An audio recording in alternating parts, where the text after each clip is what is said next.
Alright, Michael, I'm going to try to do all this in one take, and I'm doing it on my brand new laptop, so it's exciting. Anyway, theme. Sometimes running just isn't worth the effort. Character. Lauren Burns, a cynical hacker just trying to make ends meet while staying one step in front of the law. Item. Canned air. Place. An apartment 300 stories above the sea level in 2073. Plot shred.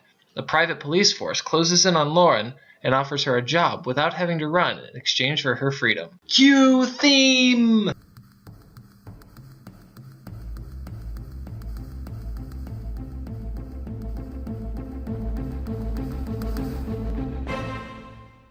Lauren sprays the inside of her ancient computer box. She always loved antiques. This particular one she had a specific connection to. A Commodore 64. She always imagined how life back in the 20th century was lived. She imagined herself living a life before the internet, and imagined herself going to the movies and playing old-school pre-World War III games that mention the events of World War III, but adorably get every last detail wrong about it. As she finishes cleaning the box up, she starts to boot it up when she hears a knock at the door. It's the Vionet's private police force. She knew this day was coming. She spent the last decade hacking into their networks and selling information she finds about them. Vionet is an ancient company that has not only taken over the culture of the 21st century Earth, but owns nearly every major corporation in existence. From entertainment to fast food to licensed security to private prisons, Vionet is the center of the modernized world. At odds with one another, Vionet and the governments of the world have been fighting each other for power for ages. Unfortunately, Vionet has been taking the lead. Everyone in the world works for either the government or a Vionet-owned company. It now controls most of the United States Congress. It's the minimum wage for several countries. It has its own set of benefit requirements for all of its corporations. When you're the only major company in the world, you basically control the global economy. As a result, if Vionet makes a threat to destroy it, the governments have to listen. Even the president has relatives that work for Vionet, and has worked for him himself when he was growing up. According to Lauren's findings, it turns out they've been making their own secret military force. Each soldier was sworn to secrecy. What they intend to do with them is unknown, but they've been massively growing and training new people every day.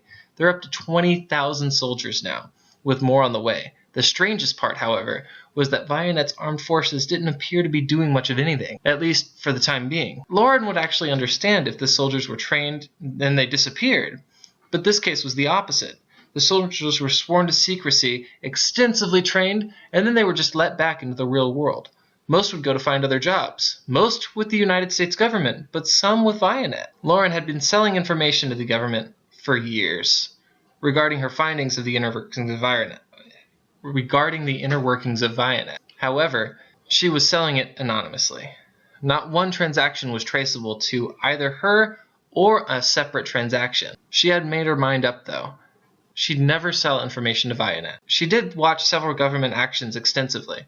If these governments were able to track Lauren, they'd be just as displeased as Vionet. There's no proof that she hadn't been selling her findings to Vionet too. She could tell someone was following her. However, she knew that her capture was imminent. Anyway, I have to speed this up. Bringing me back to the knock on the door. She knew this day was coming, so she always keeps the door unlocked in an attempt to look open and inconspicuous. She tells the person at the door to come in, and he does. When he shows her the Vionet badge, she turns the canned air upside down and holds it behind her back. He tells her who he is and starts peeking around the apartment. She pretends to cooperate and quietly moves to a window in front of the room and opens it. As he approaches her to ask a question, she squeezes behind him, leaving him by the window. When he starts to inquire information as to what she does for a living and where she gets her money from, she sprays the canned air upside down so it releases liquid nitrogen into his eyes. In an instant, before he can react, she kicks him out the window and leans her head out to watch him fall 300 stories, eventually disappearing into the abyss of the cloudy city below. She quickly gathers what belongings she can and heads out the door. After heading down the hall, she hears voices from behind her. She turns a corner and heads towards the staircase. But the door opened and a group of agents with shockingly different attire flooded in after her.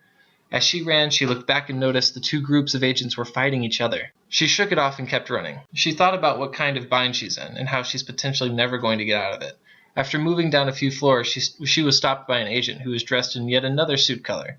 He held a badge that she didn't recognize, and she was curious. What happens is that the agent helps her escape and explains that he's from a separate organization that wants to hire her. He's neither from Vionet or a government. He's a part of a secret group of people known as the Association. However, after she starts working for him, she finds out that the military that Vionet is building works for this organization in secret. The Association plans on attacking both Vionet and the government, disguised as the opposite, and start a war between them. They have people both high up in Vionet and every global power. Their plan is to have all of them fight each other, and for all the government entities to surrender to Vionet, for Vionet to become the only world power, essentially becoming in control of every last detail of everyone's lives, the economy, and the world. And it turns out that she'd been selling all of her information to the Association after all, who was disguising themselves as the US government. Lauren's totally not okay with all this, but it's too late. Just as she's finding out all of this, the Association is attacking one of Vionet's headquarters in the United States, disguised as the Russian government. The Association's plan is already in motion. By the end of the story, Laura escapes for just long enough to tell Vionet what's going on. Vionet gives her asylum and allows her to work for them, and yeah. So Michael, your challenge. Theme: if you had a microphone that, if spoken into, could broadcast into the minds of every last person on the planet, what would you tell them? Character: Danny Boy, a smelly hobo who insists on taking the train downtown and uptown constantly every day for the rest of his life. Item: a broken keychain. Plot shred: said microphone was passed from person to person for a few months. No one had the courage to say anything into it until it was finally passed to Danny Boy, who in just that few minutes said something that changed the world. Place: a meeting room completely surrounded by the media. Genre: a stunning new Oscar bait drama starring Tom Hanks. Anyway, Michael, the time is up, so I will see you later. Make it be wonderful!